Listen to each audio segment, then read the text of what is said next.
somehow me going to talk to him about something is going to be a wake-up call. What happens when the picture-perfect life you showed on TV comes crashing down, and it's your own family helping bring you down? That's exactly what's happening to Marsau Scott. He's no longer just a businessman and reality star trying to balance work and home life.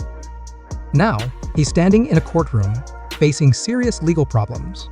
And this time, it's not just gossip or rumors, it's real and it's deep. It all started with a lawsuit. Not from a stranger, not from a rival, but from Marsau's own wife, Latisha Scott. She didn't just accuse him of betrayal. She laid out shocking claims. Wife, see my favorite on the show? Go find her then. Shit, where Tisha at? Tisha getting pampered. Yesterday's her birthday. Let me check my goddamn. Right. Because I know I got a private investigator following her little cheating ass. So I'm gonna find out because she wanna. Tisha ain't the kind of person that be sitting there taking that shit. She wanna just get back. She wanna cheat back. So I gotta watch her. That he had been hiding money, forging her signature on business papers, and secretly starting companies using her name without her knowing a thing about it. Her legal team came fully prepared. They brought tax documents, financial records, and even what looked like fake contracts. And it all pointed to something much more serious than sloppy accounting. This was organized, deliberate, and dangerous. Then came the twist that left everyone speechless. Marsau's own brother, Marsau Scott, testified against him. He didn't show up to support his brother, he came to expose him. Maurice revealed something huge. He said Marsau kept 2 sets of books, one for the public and investors, and another showing where the real money went. I mentioned depression, and people are talking about, oh my God, it's a bad problem running rampant. And here's the reason why it's running rampant, right? It's because we don't know what it really is. And Latisha? She wasn't on either list. Now, this wasn't just family drama anymore. This was legal war. And prison wasn't just a threat, it was a very real possibility. But let's rewind and take this step by step. Latisha's lawsuit wasn't just a wife going after her husband. This was a business partner calling out years of deceit. Together, they had built Cherie Industries. On paper, it was a joint family venture. But behind the scenes, Latisha's team said Marsau was living a double life business-wise. According to court files, Marsau was secretly moving hundreds of thousands of dollars into side businesses. I started having people come to me. It was like, well, we've been offered money to come on the show and said we slept with your husband. I was like, oh my God. Like, this Are you serious? Yeah. Yeah. I was like, this is crazy. Like, people are really offering you money to come on this show and lie. So at that point, I was like, forget it. It's a lie. Like, now I don't believe it. Latisha had no clue. Even worse, many of those deals were made using her name. Her legal team came armed with real documents, contracts she supposedly signed but never saw. They showed spreadsheets, bank statements, and tax records that didn't match. The numbers just didn't make sense. Some deposits were unaccounted for. The documents looked altered. Side-by-side comparisons of real contracts. Part of the harassing communications was you sending the picture. No. Right. No, it wasn't. Okay, that's the question I gotta ask. The question is, how do you feel about that? That makes me lose respect for myself. If it was true. If it was true, yeah. I didn't So say now it was true. that he's saying I it assumed it wasn't- was true. So You assumed it now was? that he's saying that it's not true, how do you feel about it? I don't know if I believe Martin. Versus the fakes showed clear evidence of copying and pasting. Some signatures even looked like they were traced. It got worse. Latisha said some of those deals put her at risk, financially, loans and legal documents that listed her name without her permission. She had no idea she was legally tied to things she never agreed to. This wasn't just about recovering money. It was about right and wrong. If her team was telling the truth, Marsau didn't just break trust, he broke the law. And then came the day that flipped everything upside down. Maurice took the stand. For years, people had seen Maurice as the quiet one, the loyal brother, the neutral family member. But in court, he said he couldn't stay silent anymore. After being forced to look at the documents, he said what he saw was too serious to ignore. He explained how Marsau kept secret books, how money flowed into private accounts in just Marsau's name, and how LCs were created under fake names to move funds around. Maurice told the courtroom, at some point, family loyalty has to make room for doing what's right. You could feel the room shift when he said that. People held their breath, and he had evidence, emails, invoices, and even voice notes where Marsau talked about hiding assets. In one email, Marsau told someone to send money to a company Latisha had never even heard of, completely separate from their main business. Maurice wasn't just talking, he brought proof. The judge took his word seriously, but the drama didn't stop there. Next, a woman walked in quietly, dressed in black, wearing sunglasses. The courtroom fell silent. She turned out to be a former assistant from one of Marsau's construction businesses. But she wasn't just an office worker. She said she and Marsau had a personal relationship.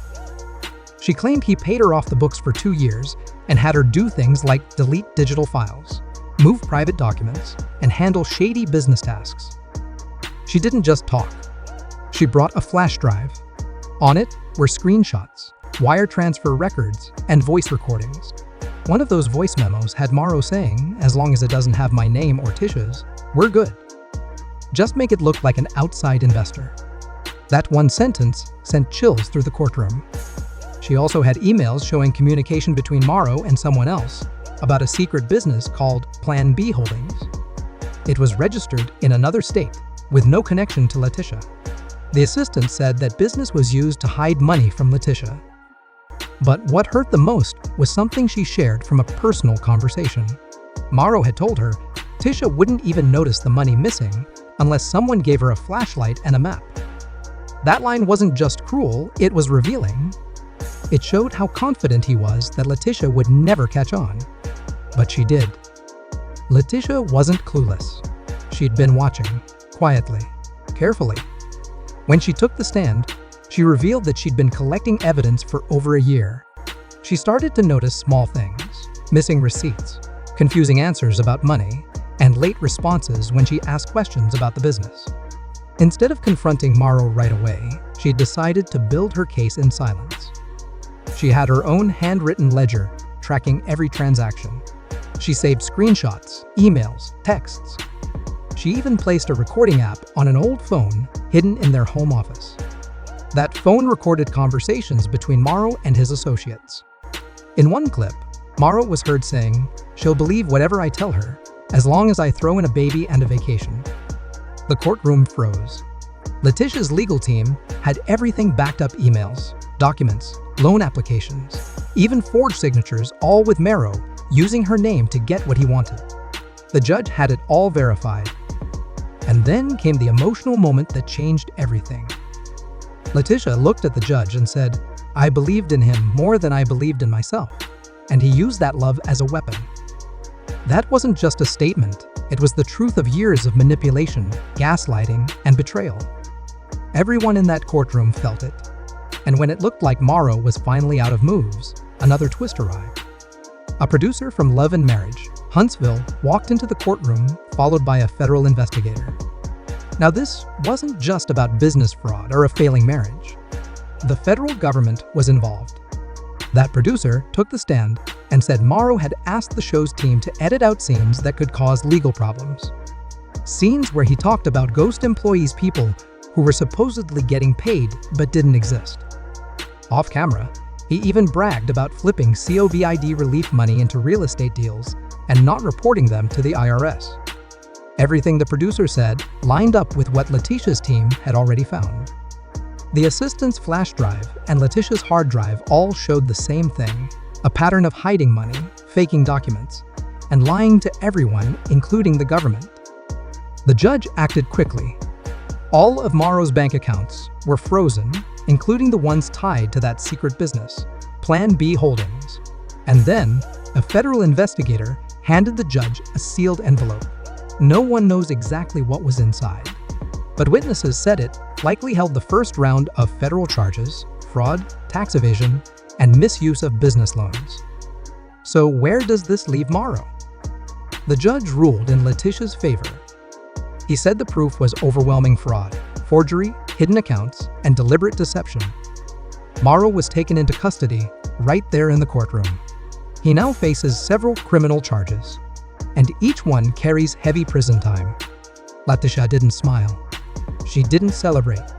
She simply walked out, exhausted but calm. For her, this wasn't about revenge. It was about finally being heard. After years of being silenced, doubted, and used, she stood tall. And the world saw her strength. What happened to Marsau wasn't just the result of a failed marriage or a few bad business choices. It was the fall of someone who thought he could fool everyone: his wife, his business team, the IRS, even the viewers watching at home. But Latisha turned pain into power. Now, before we end this, let's talk about what this all really means. Was this just about money? Or was it about control, manipulation, and a man who thought he was untouchable? One thing is clear. Latisha didn't just take her power back, she changed the game. So now I want to hear from you. Do you think Marsau ever believed he'd be caught? Or did he think Latisha would never fight back? Drop your thoughts in the comments. Don't forget to like, subscribe, and stay tuned. Because when the truth is this messy, the tea is always hot, and I'll be right here serving it. So now that everything's out in the open, what do you think? Was Marsau just greedy? Or did he truly believe Latisha would never stand up for herself? This wasn't just about money. It was about betrayal, lies, and someone thinking they were above consequences. Latisha's quiet strength changed everything. Drop your thoughts in the comments. I want to hear what y'all think. Make sure to like, share, and subscribe because this drama isn't over yet. And remember, when the truth finally spills, you know I'll be right here, bringing you every detail. Stay tuned, because more tea is always brewing.